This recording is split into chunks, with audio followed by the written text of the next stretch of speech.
Es una función multivariable a la que vamos a llamar núcleo de la integral por la función que queremos transformar, donde el núcleo de la integral se define como la función exponencial e a la menos st. Fíjense que el núcleo está provisto de las dos variables que van a ser intercambiadas en este proceso de transformación. Primero, la transformada de Laplace entonces se puede ver como el límite de la integral de 0 a p, fíjense, cuando p crece indefinidamente, del núcleo e a la menos st por la función que queremos transformar.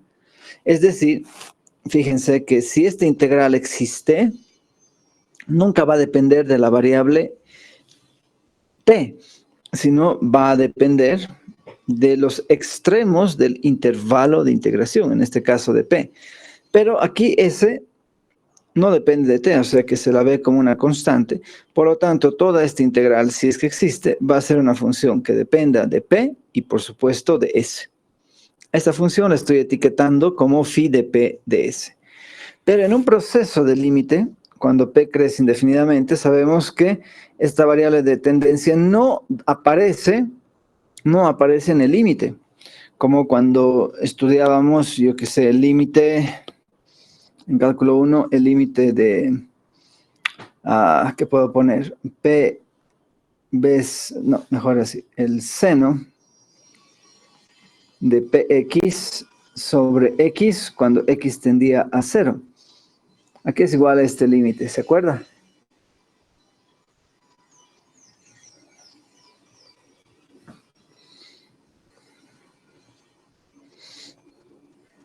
¿Cuánto vale el límite del seno de px sobre x?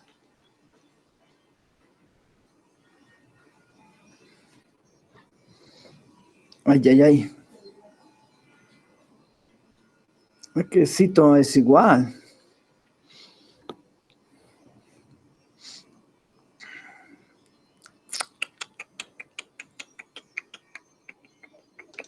¿Indeterminado? ¿Indeterminado? No, existe este límite, súper famoso.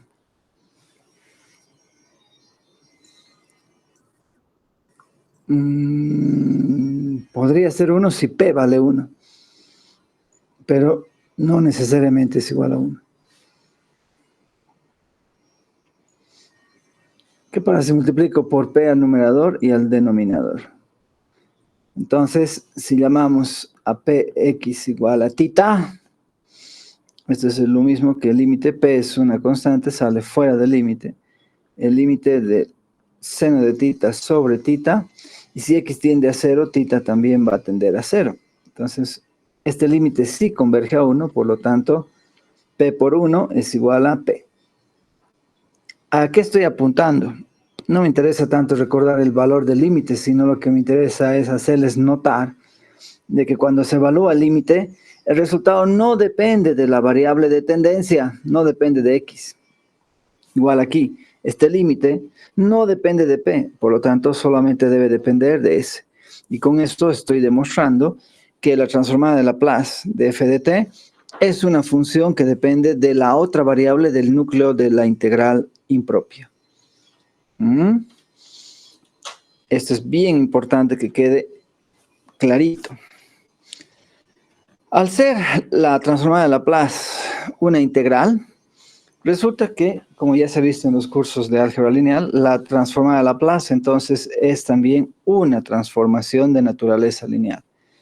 De hecho, si f y g son dos funciones continuas por tramos, definidas sobre los reales desde los reales no negativos, y alfa y beta son declarados escalares cualesquiera, entonces la transformada de Laplace de cualquier combinación lineal de estas funciones, pues es la misma combinación lineal de sus transformadas. Por lo tanto, la transformada de Laplace se distribuye en cada sumando y cada vez que aparezca un escalar, ese escalar sale fuera de la transformada, como cuando sacábamos una constante fuera de la integral. ¿No es cierto? Entonces, este hecho es sumamente importante. Así como la derivada era una transformación o es una transformación lineal, la transformada de Laplace también es de naturaleza lineal. Y eso no debemos perder de vista y debemos usarla siempre. Por otro lado, sabemos también de que no todas las integrales impropias existen. Por ejemplo, en cálculo 1, no sé si les habrán enseñado, pero se les comento que la integral de 0 al infinito de 1 sobre x diferencial de x no existe. No existe. ¿Ya? Esta es una integral impropia. Pero la integral impropia de 0 al infinito de 1 sobre x al cuadrado diferencial de x, esta sí existe. Esta sí existe. O sea que no todas las integrales impropias, quiero decirles, existen. Hay algunas que sí, hay otras que no. Entonces, como la transformada de Laplace es una integral impropia, tenemos que preocuparnos de ver qué condición es suficiente para garantizar su existencia. Ojo, la condición de suficiencia no significa que sea una condición necesaria, que quede eso bien claro. Es decir, que vamos a poder encontrar funciones que no cumplen esta condición de existencia, pero cuya transformada de Laplace sí exista. ¿Ya? Eso lo vamos a ir viendo más adelante. Por lo pronto, contentémonos con una condición de suficiencia. Entonces, diremos que la transformada de Laplace de una función existe si nuestra función continua por tramos es de orden exponencial. ¿Qué significa que sea de orden exponencial? Es decir, que existen reales m estricto positivos y alfa y c cualquier real, tales que esta función en valor absoluto queda acotada por una amplificación de una función exponencial para cualquier valor de t que sea mayor que un número real prefijado.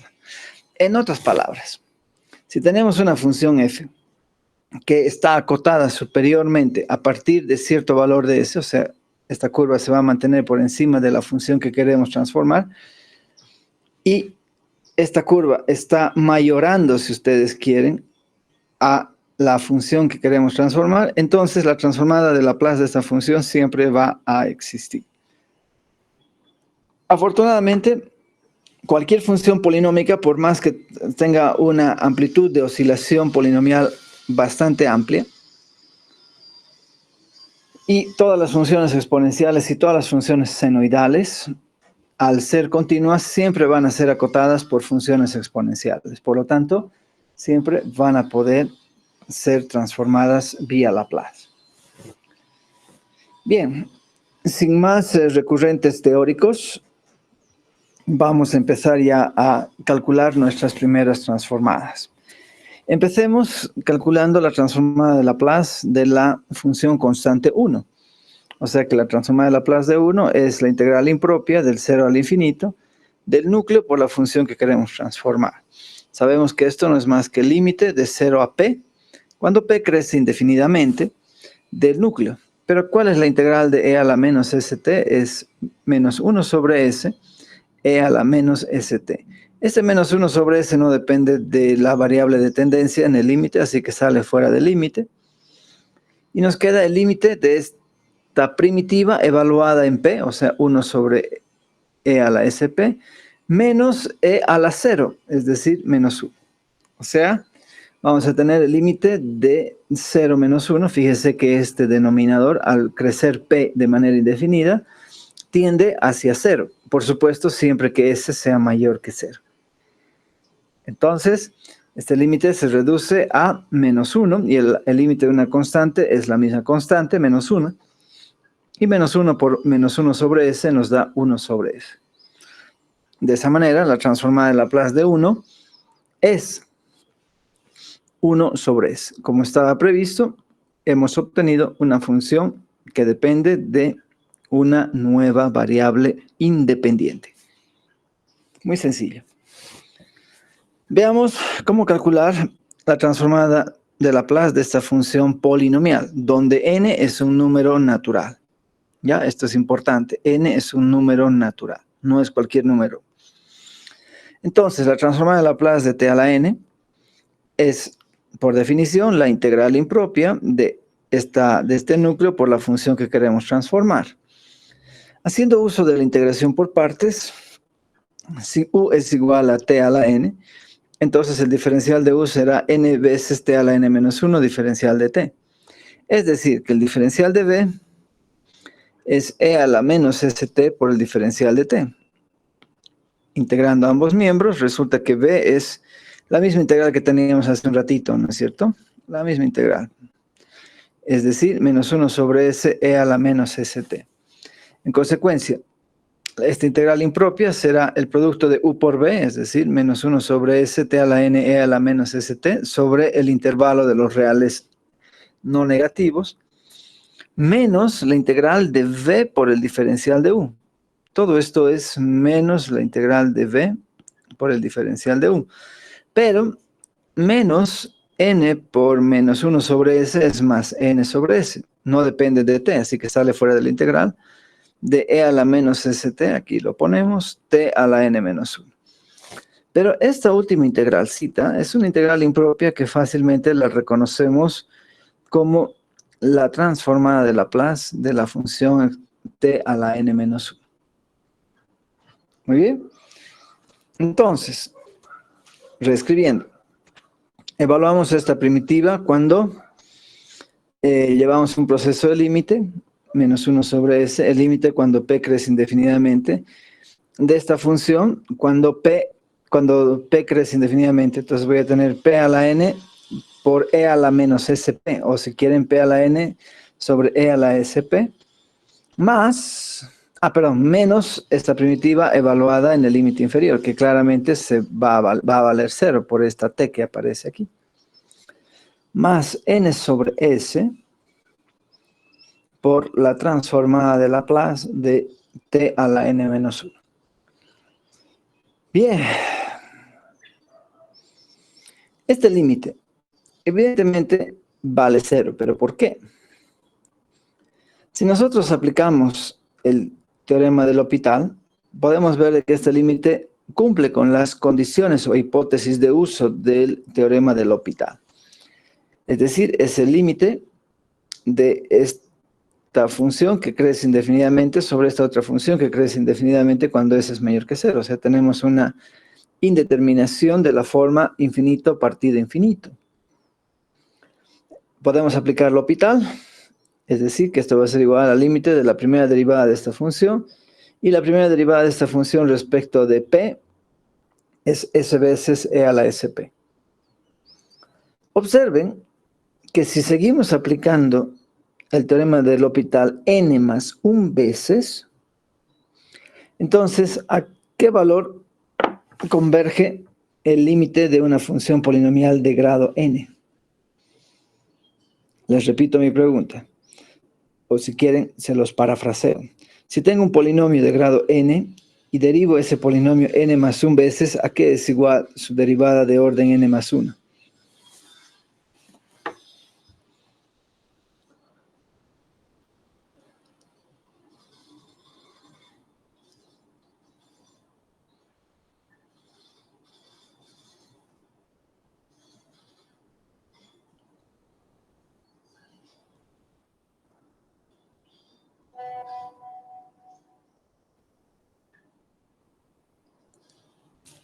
A ver, guaguitas ni. Si tengo un polinomio de segundo grado y lo derivo 3 veces, ¿qué voy a obtener como resultado?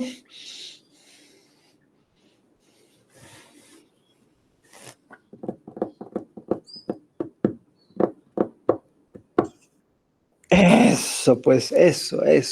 Si tengo ahora un polinomio de grado n y lo derivo n más 1 veces, el polinomio va a ser 0. Así que este numerador va, después de un proceso finito de aplicar el teorema del L'Hopital, va a convertirse en 0, mientras el denominador siempre va a seguir siendo un múltiplo de la misma función exponencial. Por lo tanto, nunca va a ser 0. Pero, en definitiva, este cociente va a tender a ser 0. Y con eso se demuestra que el límite de esta fracción es nula. En otras palabras, que acabamos de demostrar que la transformada de Laplace de t a la n es simplemente n sobre s veces la transformada de Laplace de t a la n menos 1. Y aquí genero una valiosísima relación recursiva. Por ejemplo, si yo quiero calcular la transformada de Laplace de t, ahora es cuando n vale 1, vamos a tener 1 sobre s por la transformada de Laplace de t a la 0, que es 1. Pero la transformada de Laplace de 1 ya hemos visto que era 1 sobre s. Lo copiamos aquí y tendremos que la transformada de Laplace de t es 1 sobre s cuadrado, siempre que tomemos un valor de s estricto positivo. ¿Qué ocurre con la transformada de Laplace de t cuadrado? Es cuando n vale 2, entonces voy a tener en lugar de n sobre s, 2 sobre s veces la transformada de Laplace de t a la 2 menos 1, o sea, de t a la 1. Pero la transformada de Laplace de t es 1 sobre s cuadrado. Así que multiplico 2 por 1 sobre s al cubo. ¿Qué será la transformada de Laplace de t al cubo? Es cuando n vale 3, va a ser n sobre s, o sea, 3 sobre s, la transformada de Laplace de n menos 1. La transformada de Laplace de t cuadrado, o sea, voy a tener 3 sobre s por toda esta fracción. O sea, tendremos 3 por 2 por 1 sobre s a la 4. Y si continuamos haciendo este proceso, podemos demostrar de manera inductiva que la transformada de Laplace de t a la n es el factorial de n sobre s elevado a la n más 1. O sea, una unidad más que el grado de t, siempre que s sea positivo y, por supuesto, contemplando estrictamente a los números naturales. ¿De acuerdo? Voy a dejar como ejercicio que ustedes generalicen este resultado trabajando con un valor del exponente para n continuo. Es decir, si aquí tomamos un valor de alfa que sea un real estricto positivo, la transformada de Laplace de t al alfa va a ser igual a la función gamma evaluada en alfa más 1 sobre s al alfa más 1, siendo s un número real abierto que va de menos 1 a, que pertenece al intervalo abierto que va de menos 1 al infinito. ¿Ya? Esto es un ejercicio que está en nuestra práctica y que vamos a utilizar una función especial que se llama función gamma. Un poquito les puedo adelantar acerca de lo que es la función gamma. ¿Dónde tengo aquí la función gamma? Aquí está. La función gamma es una función que está definida como la integral impropia de t a la alfa menos 1 e a la menos t diferencial de t. ¿Y cuál es el propósito que tiene esta función gamma? Esta función gamma ha sido construida y definida para que nos pueda interpolar la función factorial que está definida de los enteros no negativos sobre los naturales. De hecho, aquí la tenemos. Fíjense, la función factorial es una función discreta. Tiene variables discretas. ¿No ve? Todos sabemos que el factorial de 0, por ejemplo, es el 1. Y aquí genera un punto en el plano cartesiano. El factorial de 1 es 1, genera otro punto de la función factorial. El factorial de 2 es 2, el factorial de 3 es 6, por eso aquí tengo otro punto. Entonces dice, el factorial de 4 es 24. Si aquí tuviese el 5, el factorial de 5 es 120, entonces tendríamos el punto 5,120. Pero si nosotros retratamos todos los pares ordenados de la función factorial en el plano cartesiano, lo único que vamos a ver son estos puntos aislados, porque obviamente la función factorial se trata de una función de variable discreta. En consecuencia, para que nosotros podamos generalizar la función factorial, acudimos a esta función gamma, esta es la letra gamma mayúscula, que lo único que nos hace es permitirnos encontrar el factorial de variables continuas. Por ejemplo, yo quiero saber cuánto vale el factorial de pi, entonces seguramente que va a ser un número que está entre 6 y 24, ¿no? Y me va a dar un valor interpolado. ¿Qué función nos permite hacer esta interpolación? Nada más y nada menos que la función gamma. Y tiene una función, una propiedad recursiva como tiene la función factorial. ¿Ya? Aquí está la demostración de cómo se calcula, pero antes de compartir estas diapositivas voy a darles esa tarea para la siguiente semana. Entonces, la función factorial queda generalizada con la función gamma, ¿ya? Y esta función gamma es la que nos va a permitir construir las transformadas de Laplace para potencias de t en el que en el exponente es una variable continua. Así, por ejemplo, la transformada de Laplace de la raíz cuadrada de t, cuando alfa vale 1/2, es la función gamma de 3/2 sobre s elevado a la 3/2. Por supuesto, contemplando de que s es mayor que 0. Bien, por otro lado, la transformada de Laplace de e a la at es la integral impropia del núcleo e a la st, e a la at, la función que queremos transformar. Todo esto lo podemos reducir a una sola potencia de la misma base, e a la e menos s menos at. Su integral es menos 1 sobre s menos a, e a la menos s menos at, desde 0 hasta el infinito. Desde 0 hasta el infinito.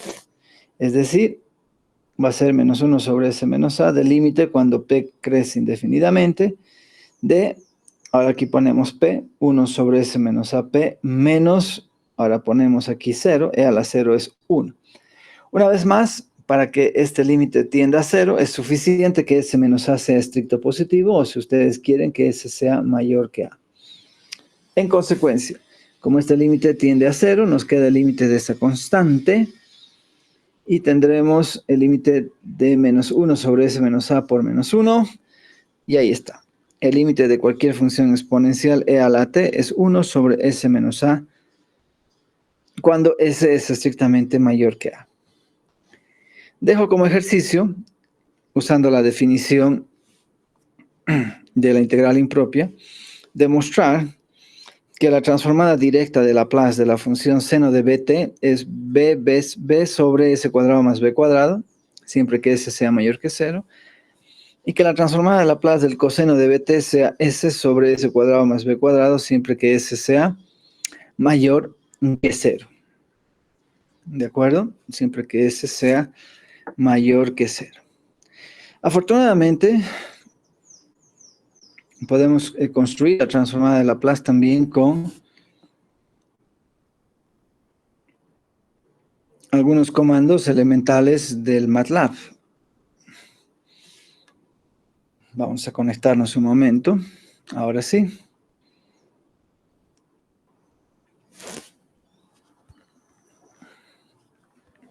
Vamos a declarar a t como una variable simbólica. Y, por ejemplo, quiero hallar la transformada de Laplace de 1. Sabemos que nos tiene que devolver 1 partido s. Perdón. Tenemos que...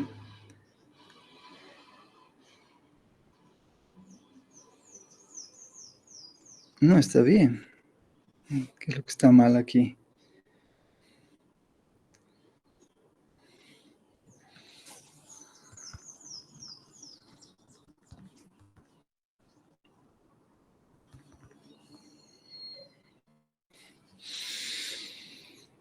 No, hemos hecho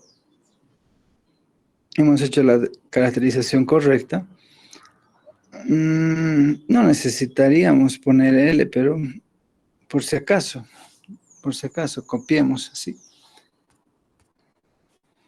L, que sea igual a la transformada de Laplace de 1. O tal vez me está pidiendo que caractericemos la variable S también. A ver, vamos a ver.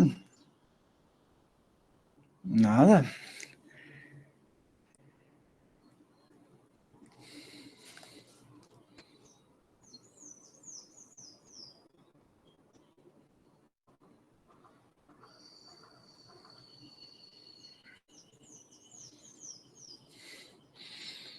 Dice L igual a Laplace de F es la transformada de 1. Bueno, deberíamos haber hecho sin ningún problema. ¿Qué pasa si ahora en lugar de 1 ponemos, yo qué sé, t cubo? Esto tendría que devolvernos, ¿qué cosita?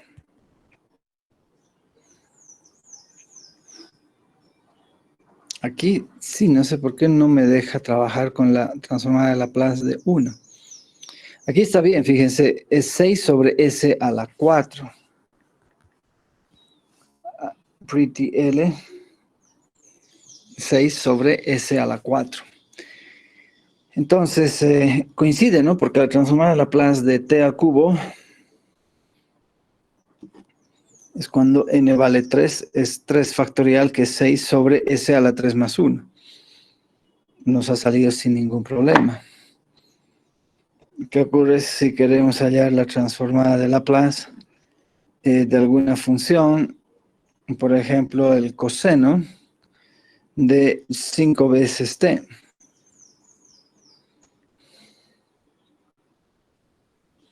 Ahí está.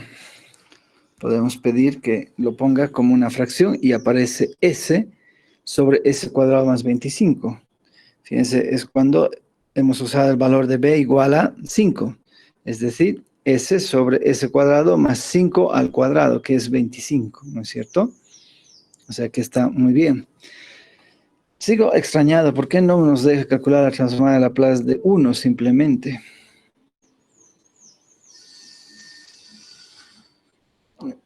Me parece muy raro. Pero, a ver, vamos a hacer lo siguiente. Vamos a poner t exponente 0. Y ahora sí, acepta, acepta.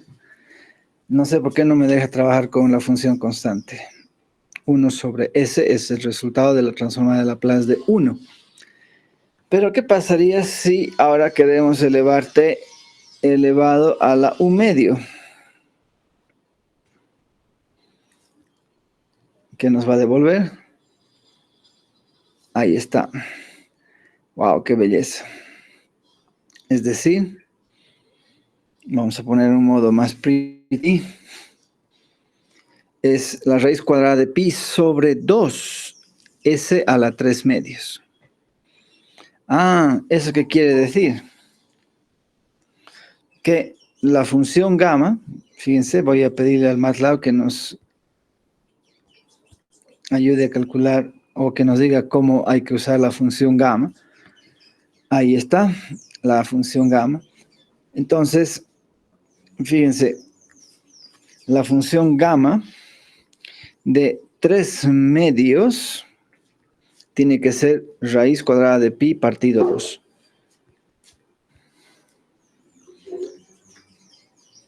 Ahí está. Y esto no es otra cosa que la raíz cuadrada de pi dividido entre 2.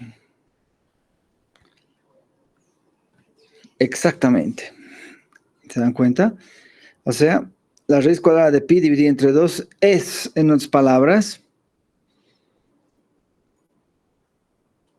el factorial de 3 medios. Digo, de 1 medio, el factorial de 1 medio. Interesante, ¿no? Bien, entonces tenemos ahí la transformada de Laplace directa, pero una de las grandes ventajas que tiene la transformada de Laplace es su linealidad. Y hasta ahora no hemos hecho uso de esa linealidad. Por ejemplo, y esto lo voy a mostrar a continuación. Si la transformada de Laplace que queremos usar ahora es la de la función coseno hiperbólico de bt, podemos nosotros recordar que el coseno hiperbólico de un ángulo θ es un medio de e elevado a ese ángulo más un medio de e elevado al opuesto de ese ángulo. Así bien, la transformada de Laplace del coseno de bt es la transformada de Laplace de un medio de e a la bt más un medio de e a la menos bt. Esta transformada de Laplace ya hemos visto que por ser lineal se distribuye en cada sumando. Pero la transformada de Laplace de una constante por una función es la constante por la transformada de Laplace de esa función, ¿no? Es el principio de homogeneidad que tiene toda transformación lineal. Y la transformada de Laplace de un medio de e a la menos bt es un medio por la transformada de Laplace de menos bt. Entonces, tendremos un medio por la transformada de Laplace de e a la bt, que va a ser S1 sobre S menos B, siempre que S sea mayor que B.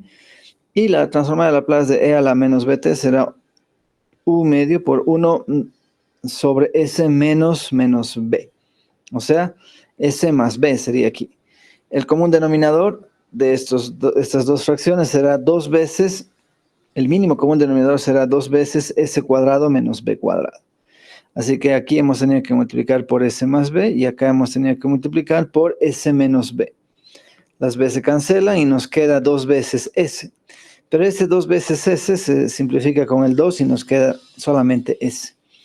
Por tanto, S tiene que cumplir la condición de ser mayor que B y mayor que menos B. En definitiva, S tiene que ser mayor al valor absoluto de B. ¿Y qué es el valor absoluto de B? No es más que el máximo entre B y menos B. Así, de esa manera, hemos demostrado que la transformada de Laplace del coseno hiperbólico es S sobre S cuadrado menos B cuadrado, siempre que S sea mayor al valor absoluto de B. Ahora bien, la transformada de Laplace del seno hiperbólico de BT es B sobre S cuadrado menos B cuadrado, y esto se los estoy dejando como ejercicio. Recomendación: utilicen el hecho de que el seno hiperbólico de tita es igual a un medio de E a la tita menos un medio de E a la menos tita. ¿De acuerdo? Utilicen esta identidad. Bien. Sin embargo, todavía hay algo que no hemos hecho y que es sumamente importante y valioso. Y es el de aplicar la transformada de Laplace a una función discontinua, porque de eso se trata esta unidad, el de poder resolver ecuaciones diferenciales que involucren funciones discontinuas en la ecuación. Entonces, presentemos nuestro primer ejemplo de cómo calcular una transformada de Laplace de una función que es continua por tramos y que queda definida por partes de esta manera. F de t se comporta como la función constante 1, o sea, su gráfica es una paralela al eje horizontal, cuando t oscila entre 0 y 2, y va a ser menos e a la menos t si t es mayor que 2. Como pueden ver, esta función, que es continua por tramos, tiene un quiebre o un salto de continuidad justo en 2. Bien, ¿cómo vamos a calcular su transformada de Laplace? Resulta que la transformada de Laplace la podemos particionar en dos integrales, la integral de 0 a 2 y de 2 al infinito. En ambos casos, el núcleo multiplicando por la función que se quiere transformar. Pero en el intervalo de 0 a 2, la función se define como 1. Y en el intervalo de 2 al infinito, la función se define como menos e a la menos t. ¿De acuerdo? Bueno, ¿cuál es aquí la idea sencillita que nos va a ayudar a calcular con mucha comodidad esa transformada? Pues vamos a adicionar la integral de 0 a 2 de esta misma función, es decir, de e a la menos st por menos e a la menos t. Y como estamos en realidad agregando menos e a la menos st por e a la menos t, vamos a agregar más e a la menos st por e a la menos t. ¿Se dan cuenta? O sea que estos dos términos se anulan mutuamente, cosa que la igualdad prevalezca, pero con una ventaja enorme. Estas dos integrales van a ser la integral de 0 al infinito del núcleo por menos e a la menos t, o sea que va a ser menos la transformada de Laplace de e a la menos t, menos la transformada de Laplace de e a la menos t, que es simplemente menos 1 sobre s menos menos 1, una belleza. Así que ya tenemos absorbido esta integral impropia mediante una transformada de Laplace. ¿Y qué es lo que nos queda? Evaluar estas dos integrales, que las puedo poner en una sola, la integral de 0 a 2 de e a la menos st más e a la menos s más 1t. Una belleza, ¿no? Esto se reduce a una integral propia de las de cálculo 1. Menos 1 sobre S más 1, que es toda esta suma de las dos integrales. Evaluando esta primera integral tendremos menos 1 sobre S e a la menos st. Evaluando esta otra integral tendremos menos 1 sobre S más 1 e a la menos, entre paréntesis, S más 1 t, evaluado entre 0 y 2, menos 1 sobre S más 1. Evaluemos esta primitiva cuando t es igual a 2. Y vamos a tener menos 1 sobre S e a la menos 2S, menos 1 sobre S más 1 e a la menos 2 veces S más 1. Menos, y evaluemos ahora esta primitiva cuando t es igual a 0. O sea, tendremos menos 1 sobre S por 1, menos 1 sobre S también por 1. O sea, menos por menos 1 sobre S, menos 1 sobre S más 1. Y menos 1 sobre S más 1. Observen que este menos con menos 1 sobre S más 1 hace cambiar el signo y estos dos términos se anulan mutuamente. En definitiva, resulta que la transformada de Laplace de nuestra función con un salto de continuidad va a ser reducida a 1 sobre S menos e a la menos 2S, fíjense, estoy factorizando aquí e a la menos 2S, por, abrimos paréntesis, 1 sobre S, más 1 sobre S más 1, por e a la menos 2. Y ahí está, nuestra transformada, escrita en una forma más simple, más sencilla. Muy bien, entonces es mucho lo que hemos visto ahora. Hay que ir madurando poco a poco estas ideas, la de la definición, la de la linealidad, la de la transformación de funciones con saltos de continuidad. Para practicar estas ideas, nos vamos a ir a nuestro libro base. ¿Dónde estamos? Nos vamos a la sección 7.1. En el capítulo 7 está la transformada de Laplace.